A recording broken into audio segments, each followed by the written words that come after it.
চল বাবু, আজকে তো তোর জন্মদিন, খুব সুন্দরভাবে সেলিব্রেট করব দুজন মিলে।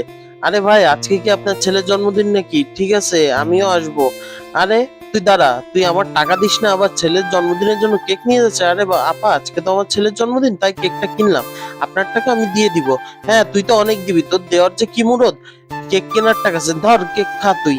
আরে আপা, আপনি আমার ছেলের জন্মদিনের কেকটা নষ্ট করে ফেললেন। আরে বাবা, নষ্ট করে ফেললো কেকটা। আচ্ছা বাবু, তুই চল। আরে এই কাজটা কেমন করলো আপা? এই আপা, আপনি এই কাজটা কেমন করলেন? ছোট বাচ্চার জন্মদিনের কেকটা এভাবে নষ্ট করলেন? আরে ভাই, বললেন না ওর কাছে আমি টাকা পাই, আমার টাকা দেই না। তাই বলে আপনি কেকটা নষ্ট করবেন? এই কাজটা করা ঠিক হয় নাই একদম। আমারও কিন্তু তার আগে বলে যাও, তোমাদের কাছে কোনটা সব থেকে বেশি দামি, এক বস্তা টাকা নাকি মা বাবার প্রতি ভালোবাসা? যদি মা বাবাকে ভালোবেসে থাকো, অবশ্যই লাইক করে সাবস্ক্রাইব করে দিবে চ্যানেলটা, আর যদি না করো তাহলে বাবু ভালোবাসো না। এর তো জন্মদিন, এক কাজ করেন, আপনি চলে যান। এই নে বাবা, তোর জন্য দেখ আমি মাটির কেক বানিয়ে নিয়েছি। মা নাও, কেকটা কাটো, তোমারও তো জন্মদিন।